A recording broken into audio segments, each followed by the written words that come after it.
glorious, glorious Lord, you sent your Son from heaven to earth.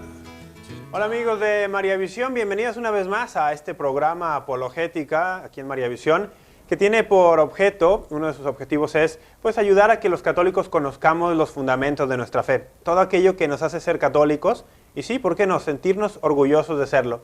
Mi nombre es Rafael Piña Valdés, le doy la bienvenida a todos los que siguen esta señal desde los Estados Unidos hasta Argentina, obviamente pasando por todos los estados de la República Mexicana. Un gran saludo y también a aquellos que nos siguen más allá de estas fronteras a través de la página de María Visión en internet. Muchísimas gracias por acompañarnos. Como lo digo, para mí es un gran honor y una gran alegría poder compartir con ustedes este espacio. Los que habitualmente siguen este programa han notado que me encuentro sentado y que cuando me encuentro sentado es porque tengo algún invitado, lo cual no es usual, pero siempre que tenemos un invitado es un amigo de la casa, alguien que, bueno, que nos honra con su presencia y que además, bueno, nos da muchísimo gusto porque le tenemos un cariño entrañable. En esta ocasión, pues no es la excepción. Tenemos un amigo de María Visión, alguien a quien yo además personalmente aprecio muchísimo y que nos hace favor de acompañarnos, pues para compartir con nosotros su experiencia de fe y también para ayudarnos a esclarecer muchísimas cuestiones. Y sin más preámbulo, les voy a presentar a nuestro invitado del día de hoy, el señor Marino Restrepo. Marino, muchas gracias. Rafael, con mucho gusto, muy feliz de estar aquí contigo. ¿Nos volvemos a encontrar? Sí, de nuevo. Yo les comparto que he tenido la dicha de encontrar a Marino aquí en Guadalajara, entrevistarlo, pero luego nos ha ido llevando el Señor, a mí de la mano de María Visión y a Marino pues en su ministerio en todo el mundo, a encontrarnos pues en España, en Madrid, en Sevilla y por ahí también en Gales, en el Reino Unido. No sé, la verdad es que para mí una dicha increíble poderme encontrar contigo. Bienvenido otra vez aquí a tu casa, María Visión en México, y desde aquí pues a todos nuestros amigos de Latinoamérica. Pues muchísimas gracias. Y también los saludo a todos ustedes con mucho cariño desde aquí, estos estudios de María Visión. Mira, Marino, habrá muchas personas que estén viendo María Visión y que te conozcan, ya saben quién eres, pero habrá algunos que no, habrá algunos que dicen, bueno que se conocen, qué bueno que le da gusto, pero este señor, ¿quién es? Brevísimamente, voy a tratar de hacer una breve sinopsis y ya tú agregas algo. Ok. Marino es colombiano y con una carrera muy prolífica como artista, basada sobre todo en Estados Unidos.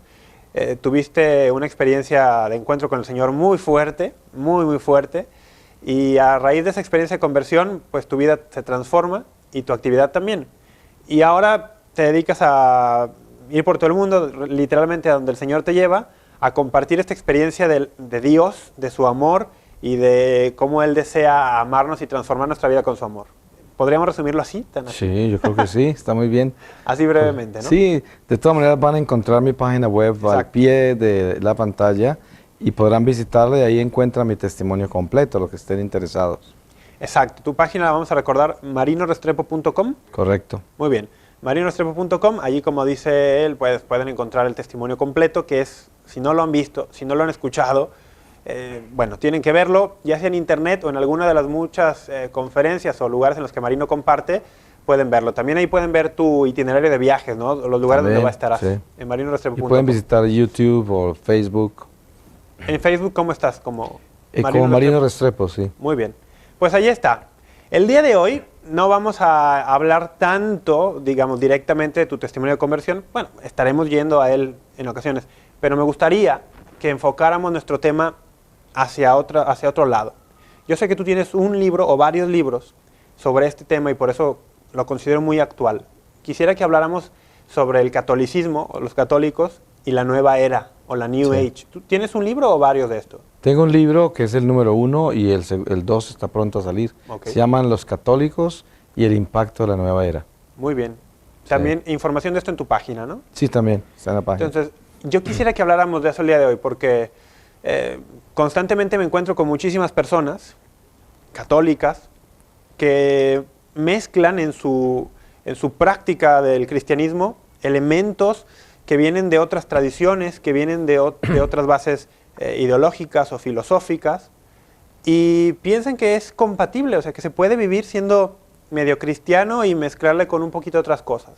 Yo quisiera que habláramos de eso hoy, ¿te parece? Me parece bien. Bueno, mira, yo hice una lista, es que estuve haciendo una lista varios días, tenía el cuaderno ahí a un lado del escritorio y lo que se me iba ocurriendo lo iba poniendo. Y para aprovechar el tiempo, voy a ir directo como a cuestiones y ya tú me vas diciendo, ¿te parece bien? Me parece bien. Mira, En el cristianismo, nosotros desde la tradición judía creemos en la existencia de seres espirituales que llamamos ángeles. Es una realidad, ¿no? Sí. Los ángeles existen. Es bíblico, está en la tradición de la iglesia. Pero yo me he fijado que en las últimas décadas, con esto de la New Age, se le ha dado muchísimo impulso también a esta cuestión de los ángeles. ¿Por qué no nos hablas un poquito de cuál es la recta angelología, digamos, la cristiana, la verdadera? ¿Y qué riesgos hay en estos ángeles que nos promueven la nueva era? Pienso que lo que podemos nosotros establecer para empezar este tema de los ángeles es que la Iglesia Católica nos enseña de que el tratado de ángeles por el cual nos debemos regir es el tratado que ha estado establecido desde las Escrituras, como por ejemplo, no se puede invocar el nombre de ningún ángel que no sean los 3 arcángeles que son San Rafael, San Gabriel y San Miguel. No porque sean tan solo 3, son 7 arcángeles, pero estos son los 3 nombres que están revelados en las Escrituras. A través del tiempo y los místicos de la Iglesia hemos encontrado los nombres de los otros 4 arcángeles, pero la Iglesia no nos invita a invocar esos nombres, sino los 3 nombres que ya les mencioné. El ángel de la guarda lo debemos invocar como ángel de la guarda, y precisamente la razón por la cual la Iglesia establece esto es porque el mundo espiritual es un mundo que no podemos ver, y por lo tanto ninguno de nosotros tenemos control sobre ese mundo. Únicamente lo que Dios nos ha revelado del mundo espiritual a través de la Iglesia por intermedio del Espíritu Santo es lo que nosotros debemos obedecer. Y entonces en el Tratado de Ángeles de la Iglesia Católica, de nuestra teología, que es lo que Jesús mismo nos ha establecido claramente sobre el camino perfecto para seguir directamente hacia la casa del Padre sin tener el encuentro con estos espíritus caídos. Entonces yo diría que el Tratado de Ángeles de la Nueva Era se conoce fácilmente porque está lleno de ángeles con miles de nombres. Entonces está el ángel del agua, el ángel del viento, el ángel de las rocas, el ángel de la salud, y todos tienen un nombre diferente. Y encima de todo, todos estos maguitos, brujitas, encantadores, adivinadores y gente que dice tener dones inclusive dentro de la iglesia, aparecen ofreciendo el nombre de tu ángel.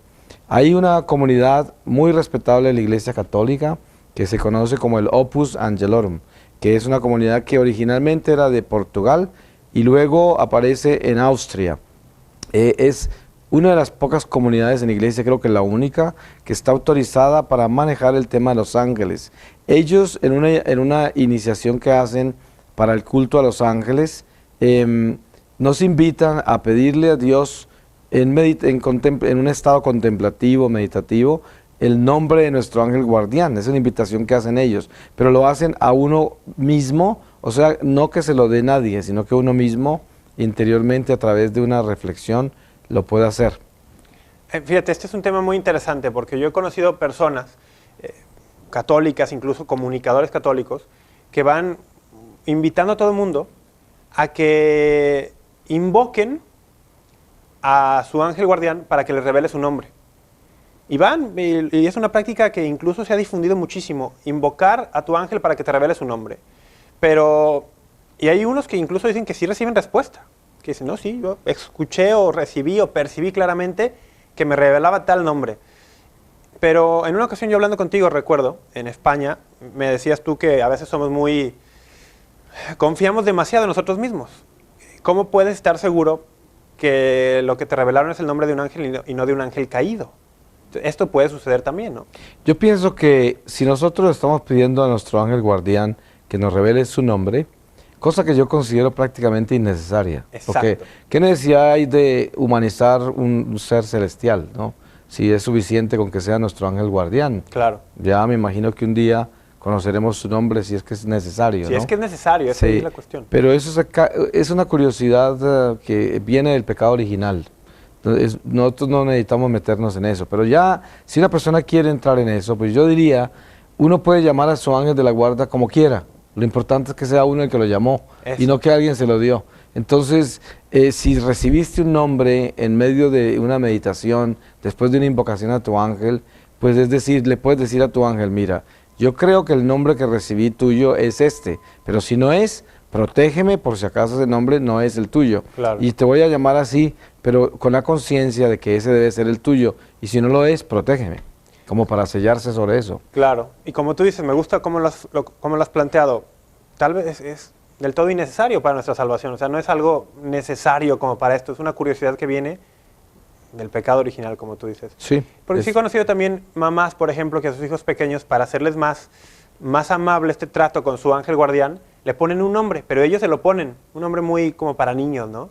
Incluso hay un libro por ahí que escribió una mujer que era actriz y ahora tuvo una experiencia de conversión, que habla del nombre del ángel guardián, pero que ella se lo asigna, ¿no? Que es totalmente distinto a invocarlo y recibirlo. O sea, es como una cuestión de familiaridad, de humanizar lo divino, como tú decías. Tenemos una creatividad que no todo el tiempo es conveniente, como por ejemplo yo tomo una rosa y le quito los pétalos, y se llama rosa, ¿no? Pero le quito los pétalos pretendo ponerle un nombre a cada pétalo. Sí. Mira, qué ¿Qué interesante. necesidad hay de hacer eso? ¿Qué necesidad? A ver, vamos a seguir, porque esto de la angelología está ahí, pero hay muchas otras cuestiones de la nueva era, porque ¿por qué no hacemos?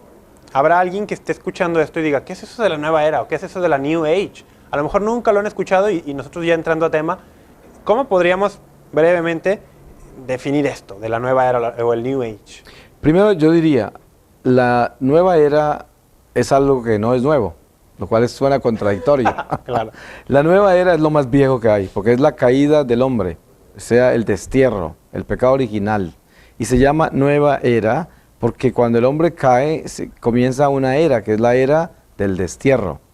La era del destierro terminará con la segunda venida de Jesucristo, que termina este tiempo de la economía de la salvación, y entonces se cierran todos los ciclos de la humanidad y se termina la procreación y se completa el número de almas que entrarán al reino del Señor cumpliendo el plan de Dios y regresa Jesucristo. Entonces se considera nueva era todo lo que sucede desde la caída del hombre hasta el regreso de Jesús, que es una era en que Satanás tiene un poder sobre los hombres que se llama la muerte. Cuando Jesús regrese termina la muerte. De por sí ya nos ha enseñado que si nosotros reconocemos a Jesús como el Señor, la muerte ya está superada si le obedecemos constantemente, porque Él nos resucitará en el último día. Por lo tanto, ya no estamos muertos, porque si dejamos el pecado encontramos la vida en Él, pero tendremos que transformarnos al final de esta vida, cuando este cuerpo será enterrado, pero será transformado en un alma gloriosa.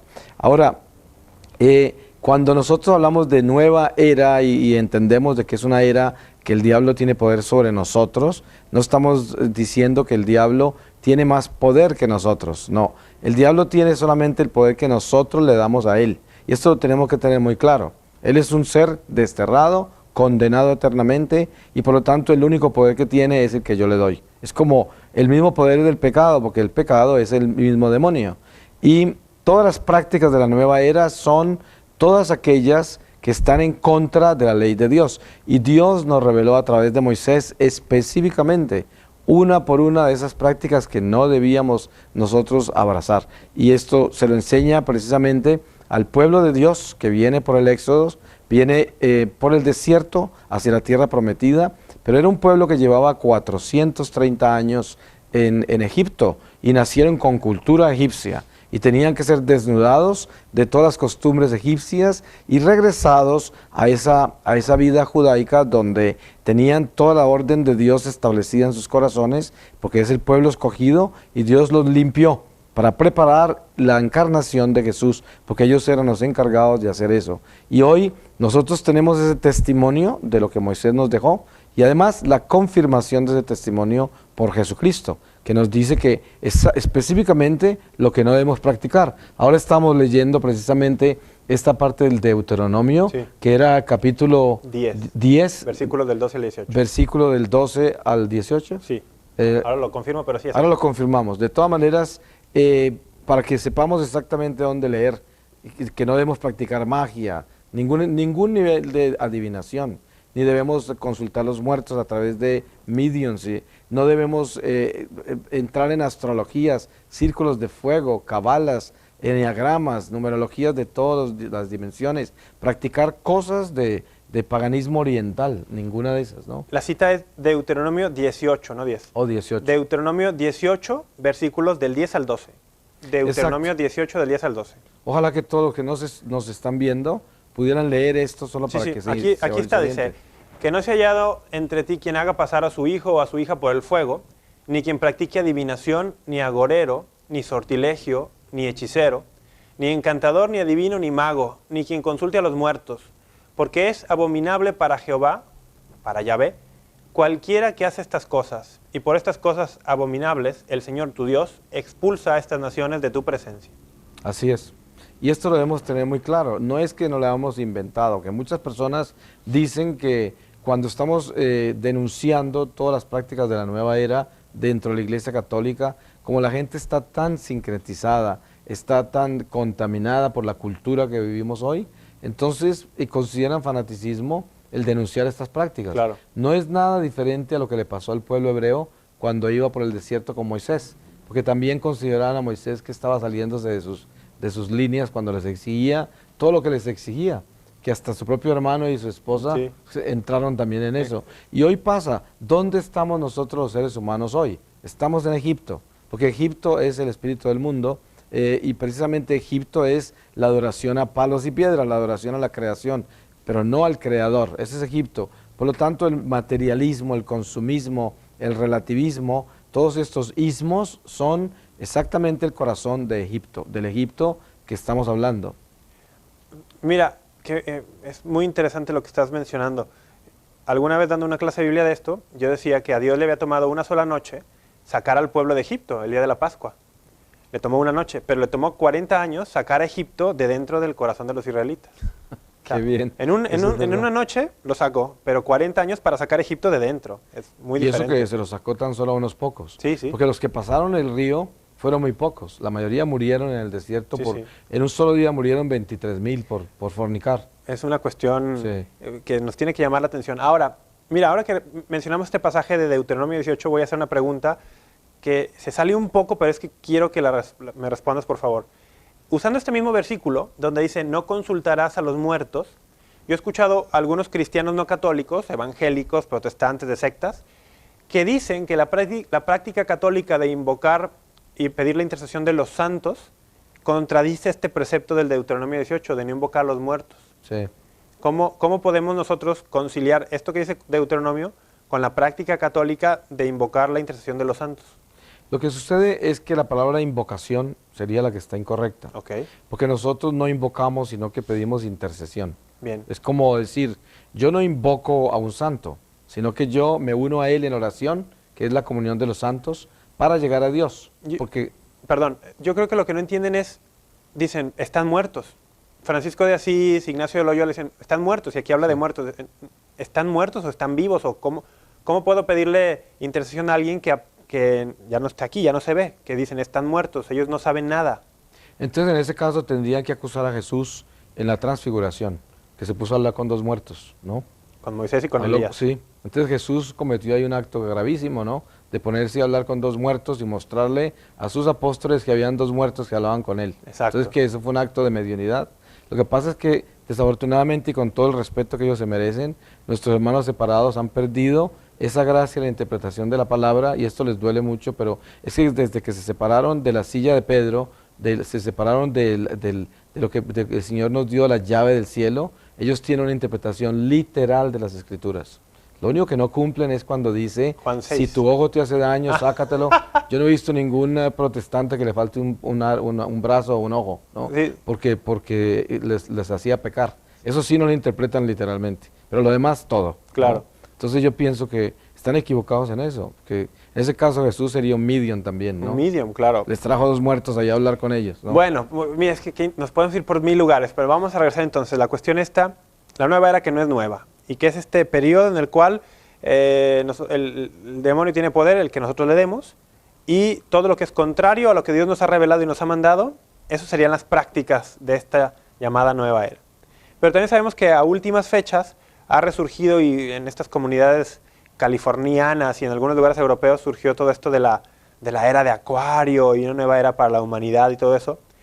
Círculos y ambientes en los cuales yo entiendo tú en años anteriores de tu vida también estuviste involucrado, ¿no? Sí, estuve muy involucrado en esto porque en los años 60, que yo era un adolescente, pues entré en todo este boom de los 60s, que era precisamente la entrada triunfal de grandes males, como el establecimiento del divorcio, la legalización del aborto, el feminismo, el relativismo, los movimientos del homosexualismo, el lesbianismo, los anticonceptivos, toda esta oscuridad. Y a eso se le sumó la invasión de los gurús del Oriente, todo el orientalismo, el hinduismo, budismo, sintoísmo, taoísmo, des en cuenta que son puros ismos y al final abismo. Esto no con la intención de demonizar el hindú, ni el budista, ni el hinduista, porque digo, ni ninguna de esas personas, porque más fácil entra uno de ellos al cielo que un católico desobediente.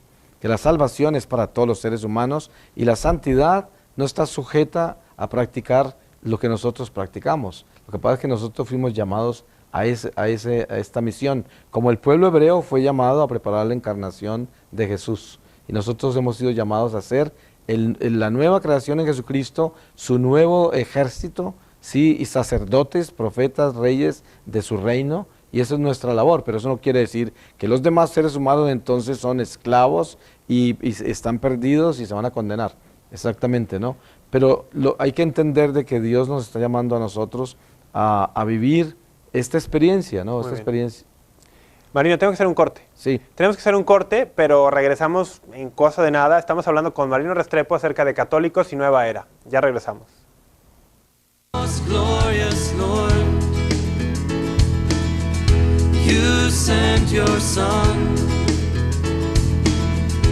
from heaven to earth to send your Son. Amigos, estamos de regreso. Muchas gracias por seguir con nosotros aquí en Apologética, las razones de nuestra esperanza. El día de hoy conversando con un amigo, con Marino Restrepo, sobre cuestiones de la nueva era, catolicismo y nueva era o católicos y nueva era. Todas estas cuestiones que, bueno, hoy están muy mezcladas, muchas prácticas, muchas creencias, un poco de todo, que nos ofrece pues la ilusión de una mejor vida, tanto física como espiritual, pero que también tiene muchísimos riesgos. De eso estamos hablando el día de hoy con Marino y vamos a continuar, Marino. A ver, estábamos en el bloque anterior cuando fuimos a corte, tú nos estabas diciendo algo muy interesante, que había personas que no eran católicas, que nacieron en un país o en una familia con tradición budista, hinduista, taoísta, de lo que le queramos llamar, pero que esas personas también tienen acceso a la salvación y que incluso, decías, los que somos católicos lo tenemos más difícil. ¿Por qué? Pues muchos dicen, no, pero Jesús es la verdad, que sí lo es la verdad suprema, la única verdad. ¿Cómo es que lo tenemos más difícil nosotros que ellos? Pues yo diría que no sería necesariamente más difícil, sino que tenemos una responsabilidad más grande. Ah, ok. ¿Por qué? Porque Jesús dice, mi cruz es liviana, ¿no? Mi yugo es liviano.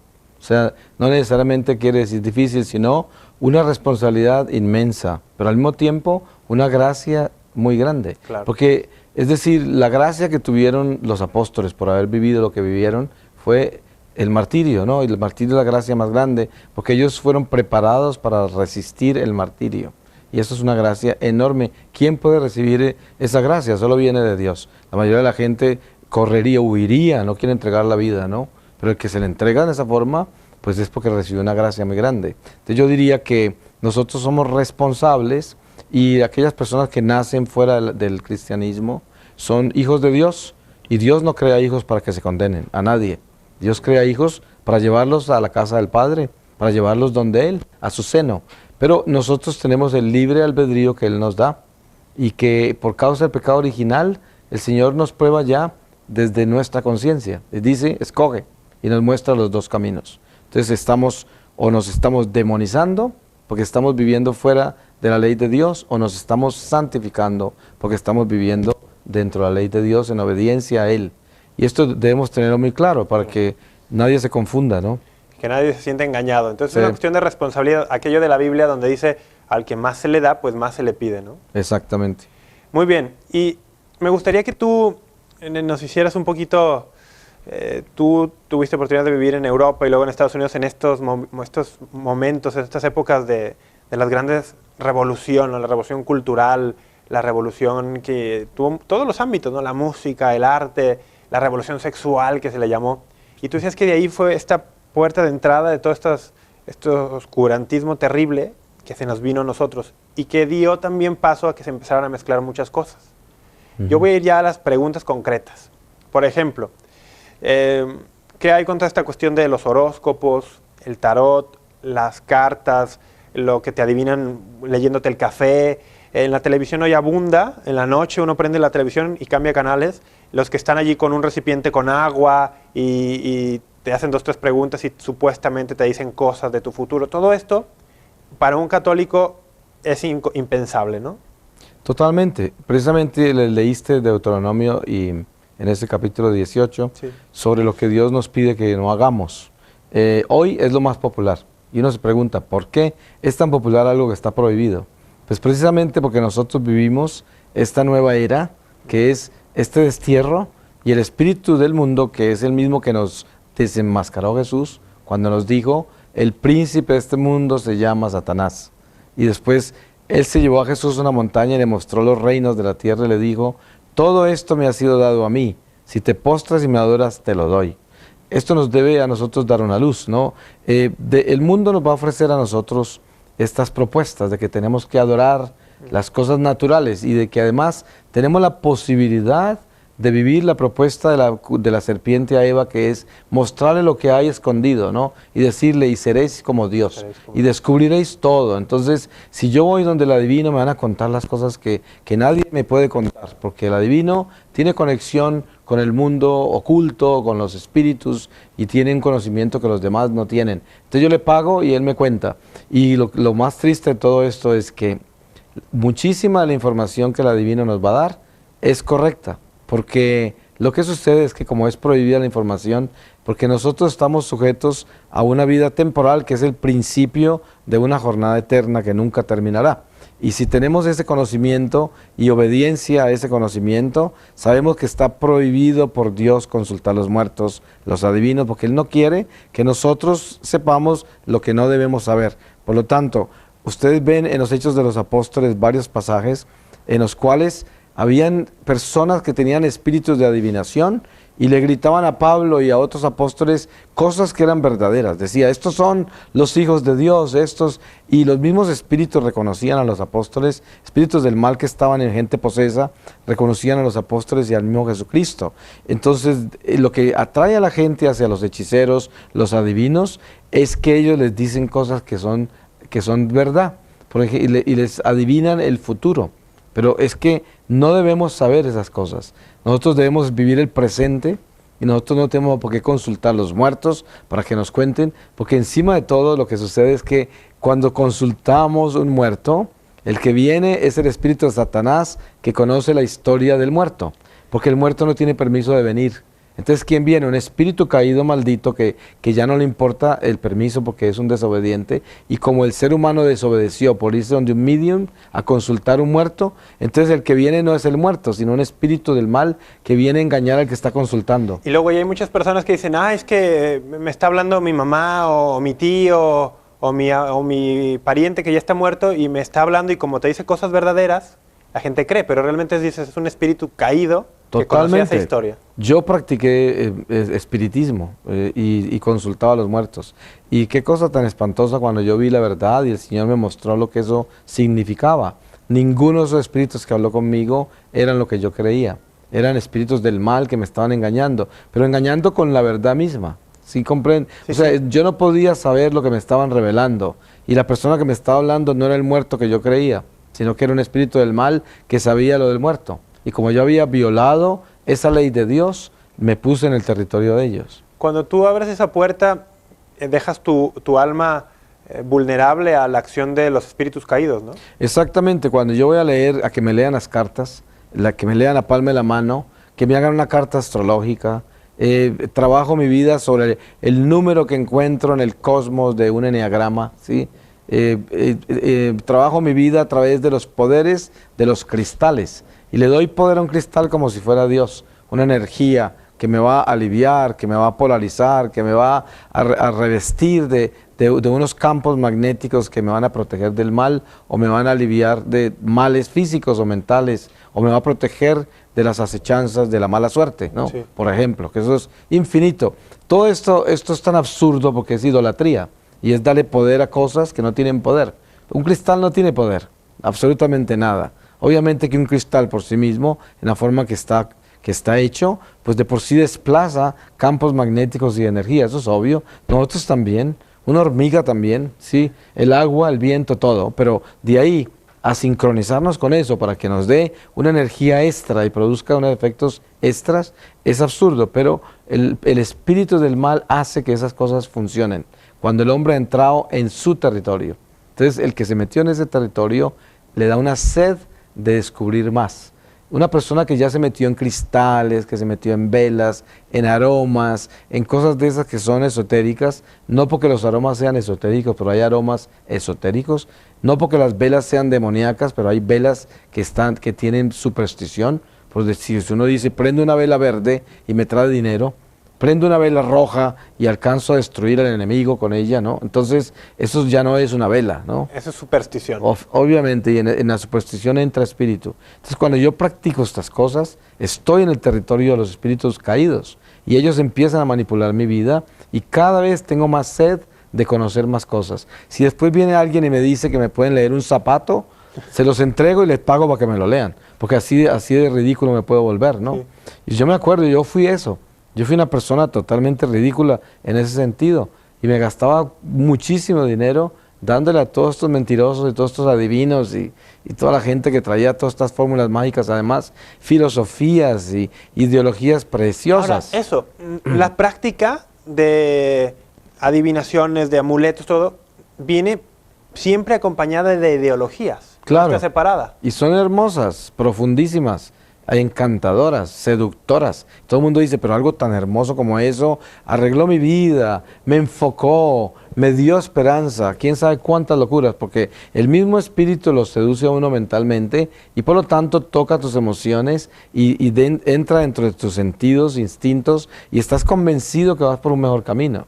Porque ese es el engaño, ¿no? Claro. Es una falsificación porque el espíritu del mal puede compenetrarse en toda tu estructura humana y entrar en tus sentidos. ¿Te has dado cuenta que hay gente que se va a una secta? Y cualquiera, por ejemplo, católicos que se van al culto de los testigos de Jehová, que es un ángel caído que se toma la mente porque es ciencia, no es un ángel de, un ángel de ciencia. Y entonces quedan cautivados por esa ciencia del ángel caído, que son ángeles superiores a nosotros, ¿no? Y que tienen un conocimiento que jamás nosotros les pudiéramos ganar. Si les entramos en el territorio de ellos, nos ganan. Entonces esas personas, por ejemplo, están absolutamente convencidas de lo que dicen. Sí. Tienen una convicción y están convencidos que tienen la verdad porque se sienten tan seguros de la ciencia que adoptaron, o que los adoptó a ellos mejor, ¿no? Y eso pasa con todas las prácticas en general. La gente que se va a hacer todos esos baños de hierbas limpias, los limpian con huevos, con hierbas, cosas ridículas y sin embargo... Que se van y se ponen encima de una pirámide por el día del equinoccio para llenarse de energía. Sí, exactamente. Y la sienten. ¿Por qué razón? Porque el demonio cabalga sobre esas creencias. Entonces uno se convierte en la bestia del demonio porque él cabalga en uno. Sí. Bueno, es que ya, ¿cómo es fácil? Me viene a la mente muchísimas personas que yo conocí, Marino, que eran católicos practicantes, por lo menos de misa cada domingo, de buscar vivir su vida de acuerdo a lo que Dios nos ha revelado, y que empezaron con algo pequeñito. Empezaron creyendo, a lo mejor no en una cuestión supersticiosa como tal, así evidente de un amuleto, pero cayó en sus manos algún libro, y esto es lo que me pasó a mí, yo lo puedo contar, a mí me pasó, cuando era un adolescente, un libro que se llama Tú puedes sanar tu vida, por ejemplo, de Louis Hay, y que básicamente te dice eso, tú puedes sanar tu vida en todo sentido, espiritual, físico, y Dios pues es un accesorio que si te sirve bueno y si no, hazlo a un lado. Y que a base de repeticiones te intentaba reprogramar tu vida para que arreglaras todo, ¿no? Te decía, si te duele la rodilla derecha es porque tienes un problema de comunicación con tu madre. Y entonces tienes que repetir, tengo y decreto una buena comunicación con mi madre. Y así te va llevando poco a poco, ¿no? Con un montón de cosas. Personas que empezaron con algo así pequeñito y que años después dejaron totalmente la iglesia, abandonaron totalmente los sacramentos y ahora son maestros de Reiki, maestros, o sea, ya incluso ya hasta enseñan a otros. O sea, no se queda ahí, o sea, no se estaciona. El mal o los espíritus del mal, cuando les das entrada, y a eso voy, quiero que nos ayudes, cuando le das entrada con algo pequeño, no se conforma con eso, te quiere completo. Es verdad, y es seductor, además que tiene beneficios, ¿no? porque generalmente todas estas prácticas de la nueva era nos benefician. O sea, alivian el cuerpo físico, alivian la mente en muchos casos y de todas maneras nos dan un sentido de salud, pero es falso, o sea, eso es una falsificación. Y la gente protesta contra esto. Tú sabes que hay mucha gente dentro de la iglesia, inclusive en el clero, metida en estas cosas. Sí. Sí. Y depende de la autoridad. Si mi mamá se volvió brujita y le dio por ir a consultar brujos, mediums, a traer cristales, velas, quién sabe qué ungüentos y quién sabe qué líquidos se toma, mi mamá se convierte en una autoridad para mí y yo la sigo porque es mi mamá. Claro. Entonces, y como a ella le va bien y se ve tan alegre y tan sana, pues debe ser bueno lo que está practicando, ¿no? Eso, la nueva era y estas creencias prometen salud y prosperidad económica también. Exacto. Pues esa es la prueba de que cuando nosotros estamos siempre entrando en territorios prohibidos, estamos entrando por una propuesta atractiva, siempre. Así es como cae la mujer en adulterio, el hombre, así como cae uno en pecado. Es una propuesta atractiva, tiene que seducirlo. Tiene que haber algo que le esté ofreciendo que sea muy positivo, o por lo menos que sea muy lucrativo en cualquier dimensión. Claro. Y la nueva era es la oferta más grande de lucro, porque siempre son unas propuestas inmensas de sanación interior, de sabiduría, de adentrarse más en el conocimiento de la vida. Es decir, es un mundo filosófico donde el hombre encuentra una solución a todo. Y entonces se da cuenta que todo lo que practicaba, todo lo que hacía estaba equivocado porque no había hecho esto. Y después eso está conectado con miles de cosas más. Me recuerda mucho a los años 60 cuando empezaron a presentarse en todas las drogas, los psicotrópicos, los alucinógenos y todas las demás drogas. Al principio empezamos con la marihuana. Y la marihuana de por sí ya un escándalo en todo sentido porque la sociedad no estaba aceptando eso y nunca lo había aceptado. Y después de la marihuana empezaron a entrar los psicotrópicos, todos los alucinógenos.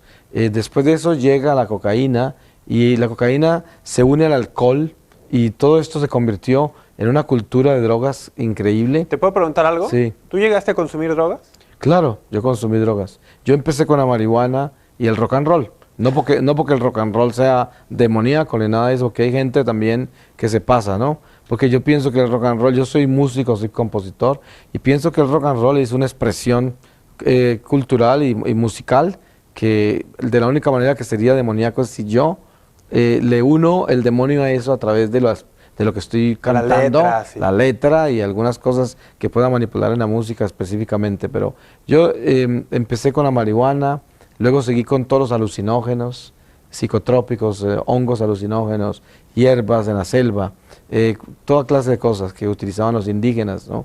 Y había una avidez por eso, de todos los norteamericanos, los europeos, que eran los hippies que viajaban por todo el mundo, y pues yo estaba unido a todo eso. Y así terminé yo al final con cocaína y con alcohol en Hollywood. Sí. Un día, solo como comentario, corrígeme si no fuiste tú quien me lo dijo, tú eres colombiano, y una de las cosas por las cuales Colombia fue conocida, es conocida por muchas cosas muy buenas, vamos a decirlo, pero en las bocas de las noticias hablaron de Colombia como un gran exportador de ciertas drogas. Y un día tú me dijiste que en aquellas épocas, los que llevaron la marihuana a Colombia para hacer los plantíos todavía han sido estos hippies californianos, ¿no? Es verdad, lo más absurdo de todo, yo tenía 14 años, era el año 65, y en Bogotá, por ejemplo, no había marihuana. Y la marihuana nos la traían los gringos de San Francisco, sí, que se estaban escapando de la guerra de Vietnam y se iban a vivir a Colombia. Entonces ellos llevaron marihuana de California y la sembraron en Bogotá. Y entonces empezaron a exportarla de Bogotá para California diciendo que era la marihuana de Colombia, claro, sabiendo que las semillas las habían traído de California. Sí, y luego, y lo mismo pasó con la cocaína que viene de Bolivia y Perú, y trajeron a comercializar desde Colombia porque era más cerca a Miami o a los Estados Unidos, y se convirtió Colombia en el centro de la cocaína y terminaron hasta sembrándola en Colombia también, cuando no era realmente originaria de Colombia, claro, en ese sentido, ¿no? Bueno, ese era un paréntesis, yo quería comentarlo. Sí, sí. Regresemos entonces a esta cuestión. Otra cuestión que es muy propia de estas creencias y que se hizo muy popular, y vamos a tener un par de minutos antes del corte, pero tocarlo, la reencarnación. Hay personas que dicen que no hay nada incompatible entre el cristianismo y la reencarnación. y luego dicen que incluso fueron a una sesión y a través de no sé qué terapia o no sé de qué sesión pudieron ver sus vidas pasadas. ¿Qué hay de todo esto? El regresionismo que llaman, Sí, regresar. Perdón. Pues mira, resulta que cuando nosotros somos creados por Dios, somos creados en un instante y de la nada. O sea que nuestra jornada empieza acá, en el vientre de nuestra madre. Esa alma que entra en ese embrión, que toca la carne ya y anima esa carne, esa alma es completamente nueva. Esa alma nunca ha estado en ninguna otra carne, nunca ha sido, esa alma ha sido creada en ese instante y solo vivirá una sola vez en la carne. Ahora, la carne que toca es una carne que está acá desde Adán y Eva, la misma, que ha estado moviéndose a través del tiempo, pero que cada alma que toca la carne es una alma nueva, tocando una carne vieja, ¿sí? Okay. Entonces, al entrar el alma dentro de esa carne, entra en una memoria también. Y en esa carne está la memoria de toda la humanidad entera. Ahora, los orientales, en el hinduismo, en el budismo, sintoísmo, taoísmo, ellos alcanzaron a llegar a una dimensión de contemplación de los misterios de la vida únicamente a través de una filosofía. O sea, ellos entran en un campo filosófico y de ahí sacan deducciones de sentido común muy profundas. Porque si tú lees los cantos del Mahabharata, los cantos de los Vedas y todo esto, en el hinduismo es algo increíblemente precioso. Y tiene mucho sentido porque de todas maneras ellos están viviendo con el espíritu de la naturaleza y sacan de eso conclusiones increíbles, cósmicas, ¿no? Y que tienen una trascendencia universal, pero no trascienden hacia el espíritu.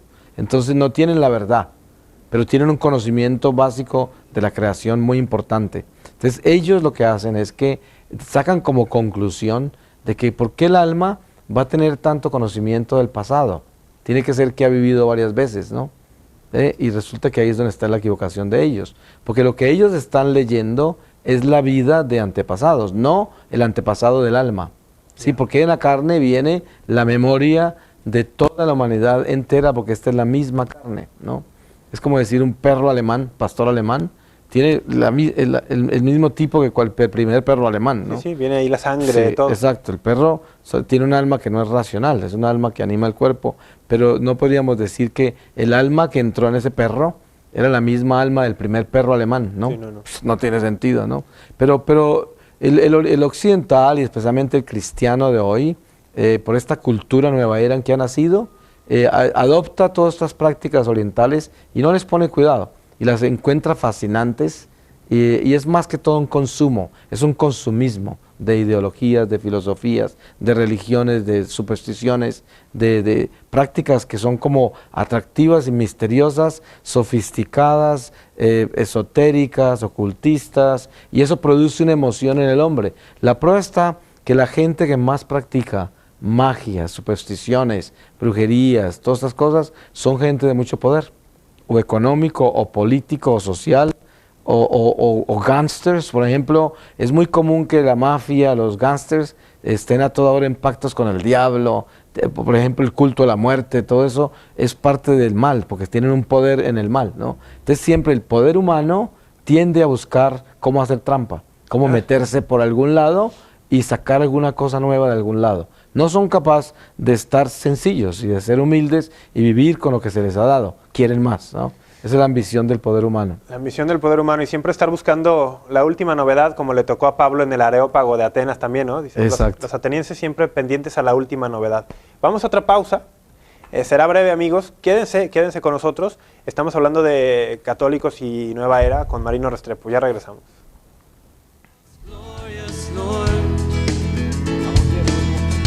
you sent your Son. You sent your Son from heaven to earth to die. Amigos, gracias por seguir con nosotros. Apologética. Estamos hoy en las razones de nuestra esperanza charlando con Marino Restrepo, un amigo de María Visión, que le queremos muchísimo y que nos está ayudando a reflexionar sobre católicos y nueva era. Todas estas creencias, prácticas, filosofías, ideologías, que es un poco una mezcla de todo y que al final no nos lleva a nada. Entonces estamos aquí con Marino. Te agradezco nuevamente, Marino, y seguimos con el tema, ¿no? A ver, Sí, sí. Otra cuestión. En esto de las ideologías y de las filosofías, también entra muchas cuestiones ya que atañen a la salud. Como decíamos, buscan siempre, te prometen una salud nueva, ¿no? Y hay muchas terapias o medicinas o cuestiones que son denominadas alternativas. Al respecto, yo quiero que compartas con nuestros amigos que una vez tú me comentaste que te invitaron a compartir algún tema o algo, ¿no? En una comunidad religiosa católica, pero que te habían puesto por ahí alguna condición. A ver, ¿cómo era eso? ¿Cómo era eso? Pues me he encontrado mucho con comunidades religiosas católicas en la nueva era y en la medicina alternativa esotérica. Y la sorpresa siempre ha sido que el abad del monasterio, la cabeza, Sí. se me acerca y me dice: Marino, me parece muy interesante tu ministerio y has hecho una obra increíble. Te voy a pedir un favor. Dice: por favor, no me vas a asustar la gente hablando del diablo. Y también lo de la medicina alternativa, manéjalo con cuidado, porque la gente se me asusta, se me escandaliza. Yo siempre le respondo: miren, yo vine acá a hacer lo que tengo que hacer y estoy en obediencia no a lo que yo quiero hacer, sino a lo que el Espíritu me ordena hacer, que es el que se expresa a través de mí, porque yo no preparo mis charlas y voy a hablar aquí del pecado, pues yo me abro al Espíritu Santo para que el pecado se pueda presentar como el Espíritu Santo quiera, porque yo no soy un teólogo, no estudié ciencias religiosas, y lo que yo ofrezco es la experiencia de un laico que ha vivido en la oscuridad, el Señor rescató, y que me dio esta gracia de poder presentar los misterios de la fe en una forma sencilla, sin una formación académica sofisticada, sino desde el Espíritu. Entonces, si el Espíritu Santo en un momento dado le da por hablar del diablo, yo no lo voy a detener, ¿no? Y si va a denunciar cualquier práctica de medicinas alternativas esotéricas, tampoco lo va a detener. Por lo tanto, no le garantizo que voy a hacer eso. Y así me ha pasado, porque hace poco recibí un correo también de un monje que es director de una comunidad y me estaba advirtiendo lo mismo. Decía: su ministerio muy bien y todo, pero tiene que dejar de hablar menos del diablo, de demonizar todo, y también cuidado con las medicinas alternativas. Después me di cuenta que estaban practicando todo eso y a veces encuentro el exorcista famoso practicando alternativas que no debe, ¿no? Cosas que no debe. Pero como es un sacerdote o como es un monje, entonces todo el mundo piensa que eso tiene que ser de Dios. Y ellos se inventan su filosofía para respaldarlo. Pero desafortunadamente, por mucho que les disguste, hay cosas que tenemos que denunciar y que no son de la fe. Y la prueba está que la mayoría de esas comunidades no tienen vocaciones. Sí, una de las señales más grandes de las prácticas de la nueva era es que no les va bien. Se consiguen dinero, porque dinero sí consiguen. Porque si usted ve una monjita que se mete en la nueva era con cristales, con hierbitas, con astrologías, numerologías, con feng shui, con toda clase de cosas, se llenan de dinero, pero pierden todo lo que tienen Claro. en la iglesia.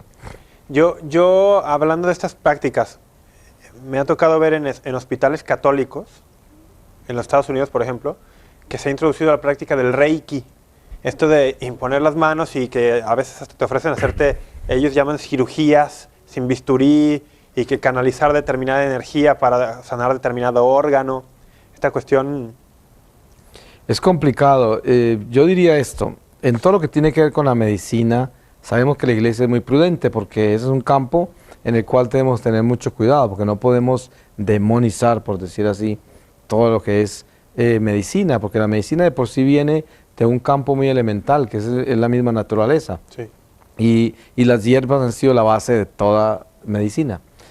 Por eso, una persona que sea un naturista puede tener un don especial de Dios que lo lleva a encontrar las hierbas perfectas para un mal. Y eso existe desde el principio. Y eso es totalmente legal en todo sentido, tanto legal en términos humanos como legal en términos divinos, ¿no? Porque Dios nos ha dado esos talentos. Pero cuando ya se le pone espíritu a eso, de que esta hierba está consagrada, tiene arcano. Arcano es un tratado que envuelve espíritu. Entonces, digamos, yo consagro una valeriana, una hierba valeriana, y la consagro con un arcano, o sea, le pongo un sortilegio, un encantamiento a esa hierba para que sea más efectiva de lo normal. Entonces le pongo espíritu a la hierba. Sí, eso es lo que hacen los brujos, ¿no? Sí, sí. La mayor seña de un brujo es que siempre te pone a tomar cosas. Un brujo no te deja irte sin que te tomes un bebedizo, ¿sí? Y te da bebedizo, que con eso te mantiene controlado. Porque a través de los bebedizos tiene todos sus rezos y te tiene espíritu metido dentro de tu sangre y tú le perteneces a ese brujo.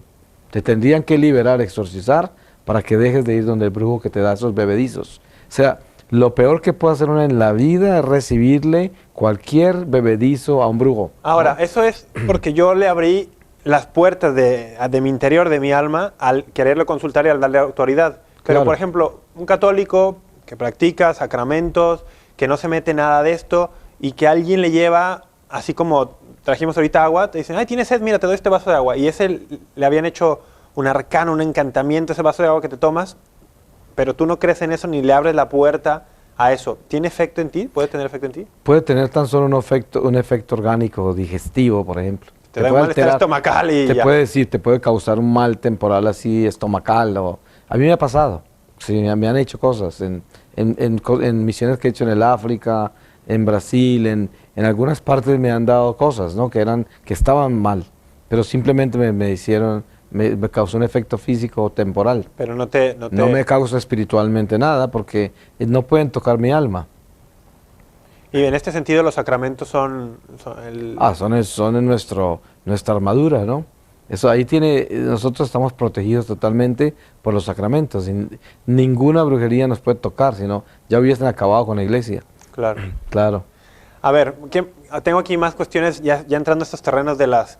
Me gustó mucho la distinción que hiciste entre la medicina alternativa válida, que tú dices legal en tanto en términos humanos como divinos, y está otro campo que es medicina alternativa esotérica, cuando ya le Correcto. mezclaron estas cuestiones espirituales y estas cuestiones de encantamientos y de multiplicar su poder por quién sabe qué espíritu, o sea, porque es real. Mucha gente dice, entonces la medicina alternativa no es válida. Por ejemplo, personas que hacen tratamientos con naturistas, ¿no? Para comer más sano, para buscar aliviar alguna enfermedad a través de determinados alimentos. Todo esto son alternativas válidas mientras no les mezclemos el espíritu que tú dices. Es correcto, porque nosotros tenemos alternativas que son válidas, como por ejemplo la medicina naturista, que trabaja con las hierbas naturales donde no hay química, y es una medicina más que todo preventiva, porque si yo tengo una enfermedad que ya me está atacando la salud de una forma tal que es amenazante a muerte,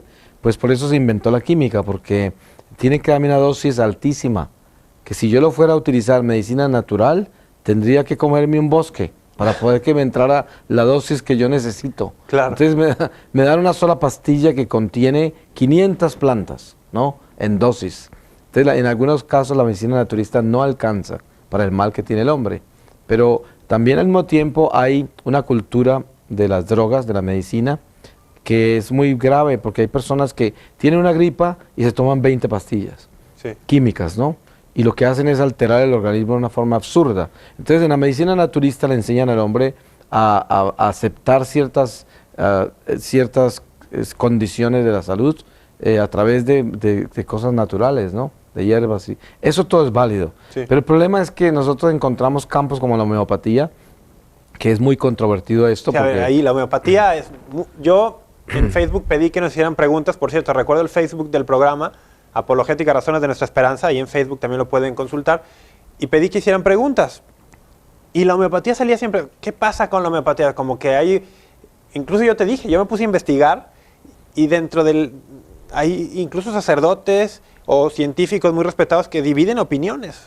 ¿Qué pasa con la homeopatía en tu opinión? Pues lo que pasa es que, tú sabes, hay mucha gente que trabaja con medicina naturista, que por conveniencia comercial le ponen el nombre homeopático simplemente porque vende mejor.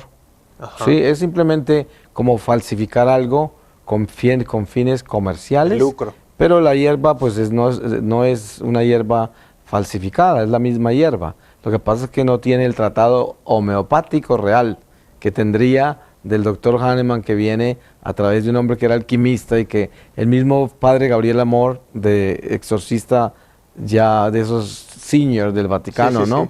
Hizo un estudio sobre la homeopatía, pero la original, ¿no? Sí. Digamos así, porque tenía una paciente que él estaba tratando de liberar hacía mucho tiempo y nada que progresaba. Y él decía, aquí tiene que haber algo muy raro. Y en oración un día encontró que preguntara sobre la medicina que estaba tomando, los medicamentos. Y ella le contó que era medicina homeopática, entonces le pidió que trajera lo que ella tomaba. Y ahí comenzó a investigar él. Y después más adelante, esto es muy largo, ¿no? Pero lo puedo resumir diciendo que él tomó hierbas que eran las mismas que le estaban dando homeopáticas y llamó a Alemania a la persona que se la estaba diagnosticando y le preguntó por qué razón esta hierba es más efectiva que una hierba común y corriente que es la misma, ¿no? Entonces le dijo, no le puedo contar porque ese es nuestro secreto y es un secreto comercial, ¿no? Ahí terminó todo. Entonces él se puso a investigarlo y luego a través de oraciones y muchas cosas que él hizo, descubrió que tenía espíritu, tenía arcano. Ahora, pónganse a pensar esto. Eso es lo que hacían ellos y lo que hace la homeopatía original alemana que viene del doctor que la inventó, ¿no? De donde salió. Pero ahora de pronto en México aquí hay un homeópata. Y este homeópata utiliza todo lo que es homeopatía en el término de que él lo llama homeopatía. Es una carrera en muchas universidades. Claro, por eso. Es una carrera, sí. Pero entonces ya lo que tiene que ver con lo esotérico que es el medicamento en sí, en muchos de los homeópatas de acá, por ejemplo, no van a tener el arcano que le pusieron los de allá, donde originalmente se inició con arcano, ¿no? Entonces ahí viene el conflicto, porque están utilizando el mismo nombre y metiéndose dentro de la misma ciencia, pero no están utilizando arcanos en el medicamento como lo utiliza originalmente la homeopatía, como fue inventada, ¿no? Sí. Entonces ahí hay una confusión, porque una es esotérica y otra no. El problema es cómo vas a ver uno cuál es cuál. Es decir, habrá personas que se dedican a esto, homeópatas, digamos, sin ninguna intención esotérica, sin ninguna, pero como tú dices, ¿cómo podemos saber, no? Exactamente, porque por ejemplo las que tenía el padre Amort, de este médico alemán que la estaba tratando a ella, sí eran esotéricas. Y la prueba está que los espíritus se manifestaron. Sí. Pero eso no podría decir yo que un homeópata en Ciudad de México, que es un doctor que después se especializó en homeopatía y está recetando las hierbas y las cosas que él mismo prepara, ¿no? En muchos casos, o que manda a preparar. Es distinto que puede que no tenga nada esotérico. Pero el problema que hay con esto es que como tiene un origen ya esotérico, entonces ¿cómo hace uno para saber si ese médico verdaderamente es honesto y no está metido en cosas espirituales? Claro. Y esto que estoy diciendo yo es como lo que le pasó a San Pablo cuando estaba denunciando la diosa Artemisa, ¿no? Y después se vinieron todos los orfebres a matarlo, se les estaba dañando el negocio. Se acabó el negocio. A mí me han atacado los homeópatas por toda parte cuando yo hablo así, porque les daño el negocio, ¿no? Entonces se ponen furiosos, pero la realidad es que hay muchos de ellos que son honestos, que son buenos y que han curado a mucha gente con sus diagnósticos, y yo respeto mucho eso. Claro. Pero al mismo tiempo, pues detrás de esto hay una historia y no la podemos ocultar, ¿no? Exacto. ¿Qué hay, Marino, por ejemplo, del famoso yoga? Que muchos dicen, no, pues el yoga yo lo hago como ejercicio, para estirarme, para relajarme, pero bueno, yo me he metido también a ver que el yoga es parte de una espiritualidad, es parte de una religión, ¿no? Y muchos dicen, no, se puede separar, se puede separar. Yo te comento brevemente a ti y a nuestros amigos un testimonio de uno que ahora es sacerdote, un francés, Jean-Marie Berland, que él fue el secretario personal del gurú de los Beatles, El Maharashi. Él se fue a la India en una búsqueda de todo y llegó a ser el secretario personal, viajaba por todo el mundo con él. Y en un viaje por Europa, él lo cuenta esto en un testimonio que hemos transmitido en María Visión, le dijeron al gurú, los cristianos en Europa están practicando yoga como ejercicio y dejando a un lado la espiritualidad. Y cuenta Jean-Marie Berland, que el gurú se rió y dijo, el yoga hará su efecto. Y muchas personas al día de hoy siguen pensando que nada que ver, que si lo haces como ejercicio, pero ¿tú qué has escuchado de esto o qué piensas de esta cuestión? Pues mira, yo practiqué Hatha Yoga, que es el yoga, supuestamente el ejercicio, por 14 años en Los Ángeles. Y así, en esa forma me mantenía en buen estado físico para mi profesión de artista. Y yo practicaba eso todos los días, 1 hora y media, a temperaturas altísimas. Y me parecía un gato estirado, elástico, ¿no? Y además me mantenía en muy buen estado físico. Después, cuando tuve la experiencia con Dios y me di cuenta de lo que significaba las religiones paganas, lo que significa todo lo que es importar cosas de dioses extranjeros, que a una persona en la cultura nueva era en que vivimos hoy, en este relativismo y sincretismo, le parece ridículo lo que yo voy a decir, pero esto es lo que sucede. Resulta que el hinduismo está fundado en 7 niveles de yoga. Hay Nami Yoga, Bhakti Yoga, Kundalini Yoga, Hatha Yoga. Todos esos yogas son parte de un edificio espiritual, ¿no? Sí. Pero pagano. O sea, los hindúes adoran más de 1 millón de dioses. Entonces, el Hatha Yoga es como el cimiento de los otros 6 yogas. El Hatha, el famoso yoga de los ejercicios, ¿no? Y resulta que cada posición del yoga, que es lo que uno está haciendo, representa una deidad. Y hay una estatua hecha de eso. A veces en el hinduismo vemos estatuas con 2 cabezas, 4 brazos, todo eso. Son representaciones de esas deidades. Y en el Hatha Yoga se representan cada una de esas deidades. Entonces, si tú estás haciendo un supuesto ejercicio de 1 hora de yoga, de Hatha Yoga, entonces en cada pose que cambias cada 15 segundos o 30, dependiendo de quién lo diseñó, estás invocando con lenguaje corporal Sí. una deidad que es un espíritu caído, ¿no? Entonces, eso no necesariamente demoniza al hindú, porque el hindú, como no sabe eso del origen espiritual que se está entrando en sus prácticas, a él no lo afecta, en la forma que me afecta a mí, que no debo entrar en eso, ¿sí? Esa es la diferencia entre los dos. Lo que tú decías antes del sacramento, y que no le entra la brujería, al hindú no lo puede destruir el diablo por lo que practica, porque él es inocente de lo que practica. No conoce. No que está conoce, mal. pero a mí sí me puede A destruir. mí cristiano sí. Pero a mí sí. Y eso es lo que la gente no entiende. Entonces, si yo me dedico al yoga, aparentemente, físicamente no me hace nada más que bien, solamente bien. Pero el problema es que yo, al estar adorando deidades, dioses Sin darme falsos, cuenta. primero estoy entrando en una abominación, Deuteronomio 18, que leímos ahora, 12, 18 del 10 al 12. del 10 al 12. Dios detesta eso, que nosotros importemos cosas de dioses extranjeros. Ya estamos entrando en un pecado. Y por el otro, ahora no vamos a decir que estamos diciendo que es pecado mortal practicar yoga. No, pero entramos en un territorio de oscuridad porque estamos trayéndole a nuestra vida unas prácticas que no son de Dios, que son de dioses extranjeros, de paganos, y entonces por el beneficio físico yo voy a ignorar los efectos que puede tener en mi alma. Y luego eso se traduce a depresiones, vacíos interiores existenciales que no tiene uno ni idea de dónde llegaron, ¿no? Y muchísimas otras cosas por el estilo. Qué increíble es cómo lo has ligado. Dices, de pronto te llegan cosas que no sabes ni de dónde vienen, personas que viven en depresión constante, que tú diste entrada a lo mejor a estas cosas. Pero claro, la mayoría de las prácticas de la nueva era, como el Reiki y otras prácticas como esas, Sí. se traducen más adelante en depresiones, ansiedades, obsesiones, vacíos interiores inexplicables. Nos quedan pocos minutos, Marino. Voy a algunos de los que nos han hecho llegar vía Facebook. Creo que ya lo hemos cubierto. Alguien dice flores de Bach. La explicación podría ser similar a la homeopatía. O sea, hay algunos que el origen y cómo saber si el que te lo recomienda es esotérico o no.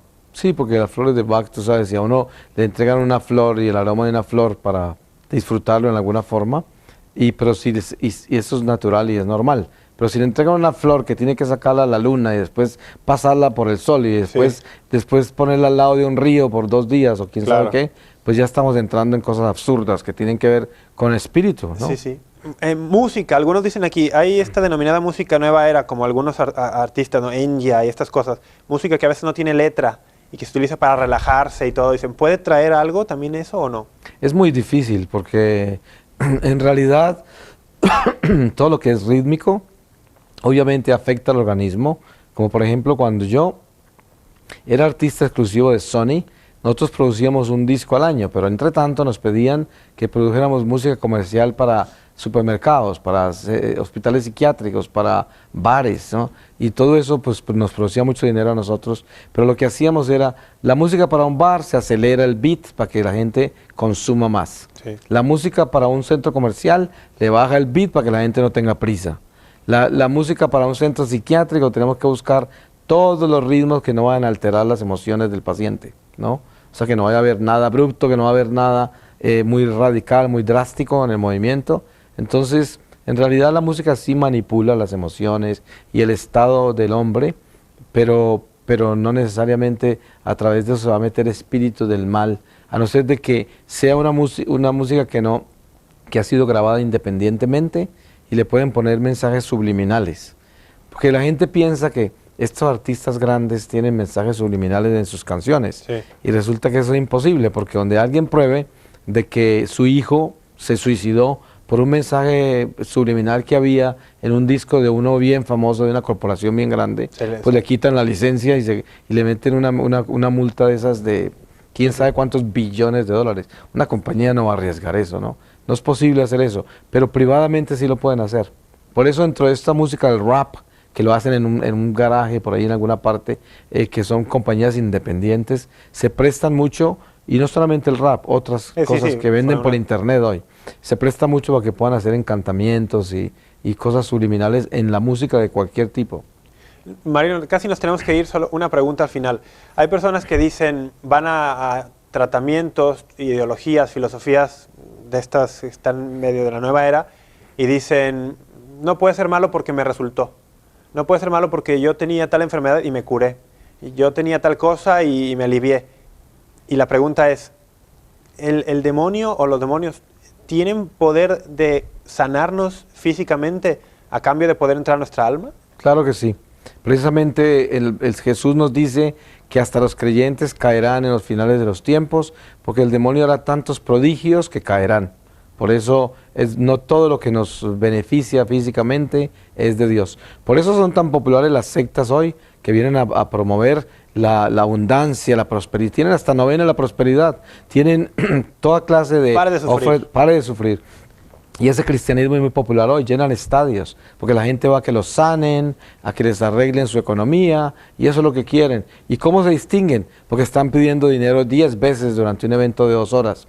O un evento un día entero, sacan la canasta 10 veces con todo tipo de cuentos, la pesca milagrosa, esto y lo otro, porque son simplemente unos abusadores del dinero del prójimo. Pues muy bien. Sí.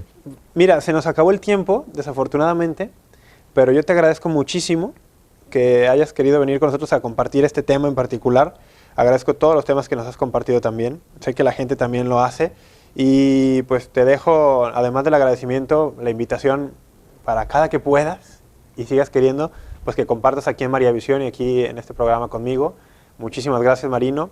Y no sé si quieres cerrar con algo para los que nos ven. No, pues yo estoy muy honrado de estar con todos ustedes que nos están viendo y también de ser católico y vivir estas maravillas de nuestra fe. Yo los invito a que sean buenos católicos, a que sean buenos soldados de Cristo y de que nos ayuden a que esta fe se propague como es la fe que nos ha enseñado el Señor y revelado a través de la Iglesia, y evitemos todas estas cosas de la nueva era. Marino, muchísimas gracias. Y amigos, a todos ustedes, muchísimas gracias también. Si el Señor nos lo permite, nos encontraremos nuevamente con más de apologética, con más razones de nuestra esperanza. Nos vemos.